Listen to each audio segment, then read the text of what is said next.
Hi, my name's Nikki, the Obsessive Bookseller, and welcome to my weekly Sunday Shelfie. Today we are on part 3 of 7 of my Unread collection, and if you're new to the series, I'll link the playlist in the description. It has been a lot of fun so far. I've been discovering a couple things I didn't remember that I had that I want to bump up the priority list, so yeah, it's been fun. Let's get right into it today. The first thing on the shelf, I have another one of these little globe fairies. I think I like this one better than the other one. It's a lot more cheerful. Yeah, no idea where I got them. And then I have the rest of the original Memory, Sorrow, and Thorn by Tad Williams. I just recently read the first book and reviewed it. Not my favorite of all the classic fantasies, but the writing was absolutely beautiful, so I would still like to continue the series. And then one of my highlights of last year was Rage of Dragons. It was such a cool book. I loved the training and fighting sequences, and I'm hoping there's more of that in here, and I'm also hoping there are more dragons. It's dragon related, but it's not dragon centric. Love the cover on that one. Then I have the second book in the Decoy Princess duology by Dawn Cook, also known as Kim Harrison. This is one of her high fantasy series. First one was really cute.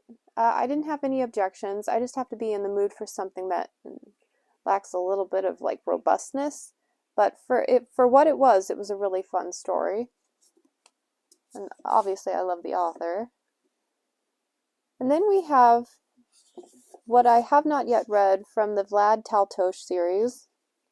I love these later covers with these cool dragons on them.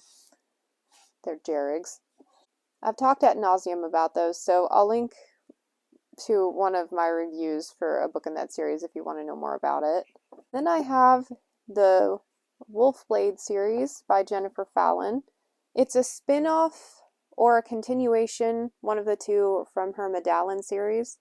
And I'd been saving it for a rainy day, but now I'm at the point where it has been so long that I'm going to have to go back and reread that first trilogy before continuing. Which, honestly, is not a burden. Sounds like fun. I've been meaning to get to rereading that one eventually anyway. And then a series I know absolutely nothing about, but would also like to read from her, The Immortal Prince. This is book 1 in the Tide Lords.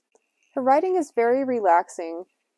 It's a slow burn fantasy, heavy politically driven, kind of gave me Joe Abercrombie vibes. At least the first book in The Lion of Senate reminded me of The Blade itself. They're two vastly different writing voices, but when I'm in the mood for one, I could probably pick up the other and be okay for a minute. Just The Blade itself. I'm not talking about as Abercrombie progresses through the series. He turns into a monster, like a brilliant monster by then. And I don't know what Jennifer Fallon does as she progresses in her series because I haven't gotten that far yet. And I have 2 science fiction novels here by Cameron Hurley. I loved Mirror Empire. This author challenges the status quo in fantasy, has brilliant world building, and I was completely absorbed from start to finish in that book. And so I immediately went and picked up everything else I could find by this author because, oh my gosh, I'm totally sold. So I feel like I'm really gonna like these. I'm hoping I do. And actually, now that I'm remembering, someone mentioned that if I liked Mirror Empire, I'd probably like the sci-fi stuff even better. Next shelf, we have a couple of Mercedes Lackey. It's like the Queen's Own. I think most of the titles in this trilogy have the word arrows in the title. I think this is one of the originals of the Vladimir series. I've read The Last Herald Mage, but I haven't done much else within that other than the Griffin books and Dragon Jousters. And I've said before, she's very hit or miss with me. I find nothing about these covers appealing. I guess if you really love horses, they're kind of cool, but yeah, this one just has never jumped off the shelf and screamed, "Read me!" But I do like that I have a compilation. The science fiction book clubs, I knock on the sizes of these books a lot, but the compilations are pretty cool. Then I have Legacies, the first book in the Korean Chronicles. If I pick up Mercedes Lackey again, I will probably start with Imager and then go to this one next. My mom read them and really liked them. And I think it's a 3 or 4 book, little short, concise thing, and I don't believe it relates to any of the other series. So not quite as intimidating. And since I have these here, let's do these next. I've got some really cool, gorgeous hardcover covers for the Obsidian trilogy, book 1 and 2 at least. I started reading this one ages ago and put it down after about like 120 pages. Something about it just wasn't singing to me, even though the story was interesting. I think this is one of the few that might have been a mood thing. I'm hopeful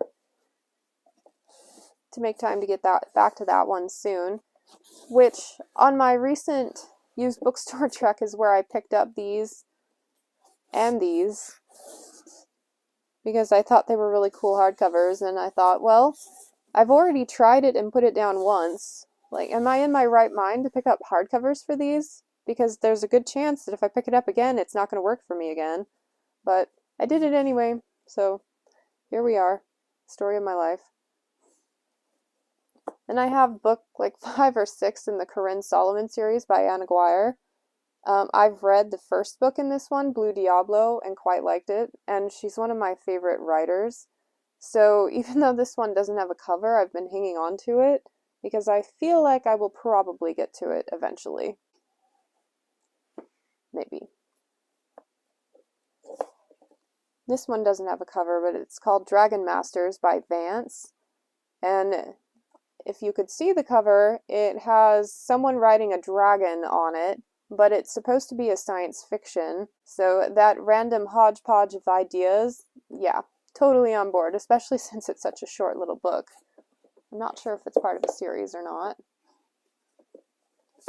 And then Orphanage by Robert Buettner. I've always gotten the impression that this is, of the type of book that this is, it's a military sci-fi, that it's one of the better written ones, but that could just be because the marketing department's really good for them. But I've been finding myself really in the mood for this type of stuff, especially after reading Murderbot and Planetside by Michael Memme. So I'll get to that one sooner than later. Then we have The Pearls by Deborah Chester. I think it's a series. I picked it up because I really love this author's covers.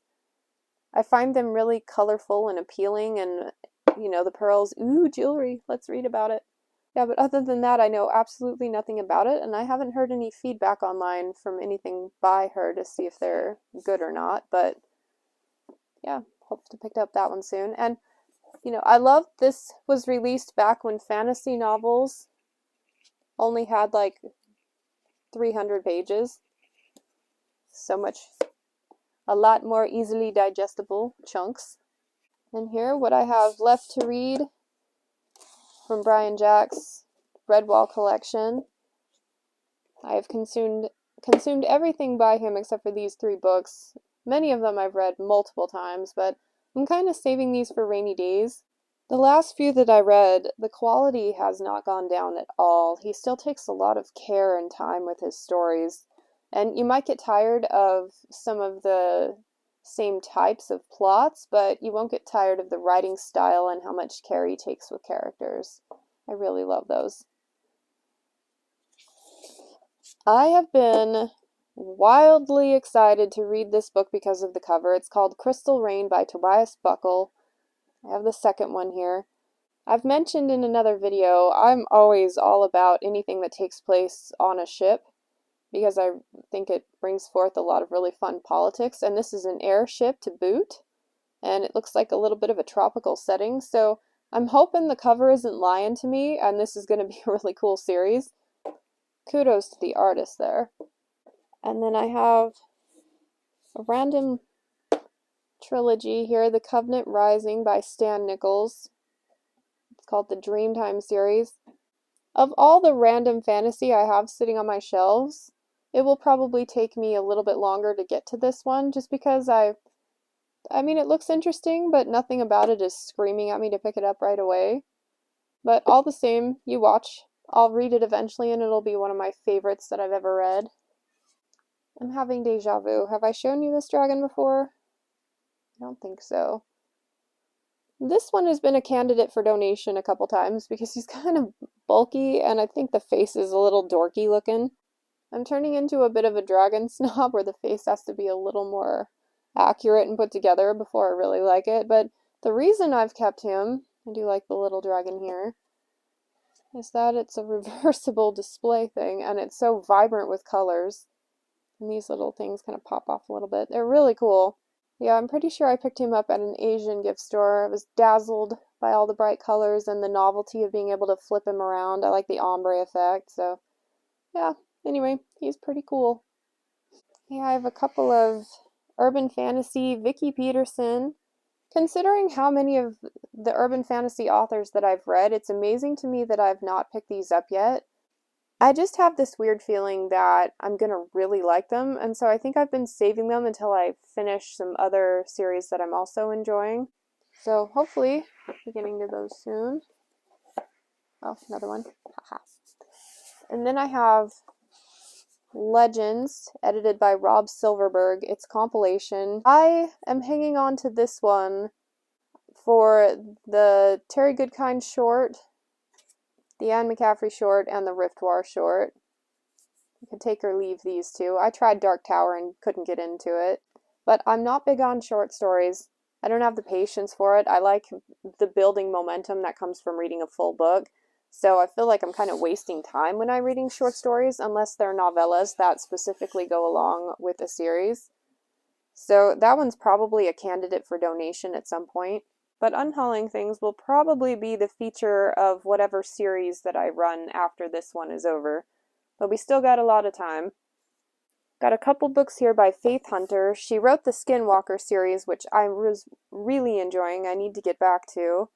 I'm not big on like archangels, but I like her writing style enough that I am intrigued enough to at least give these a go.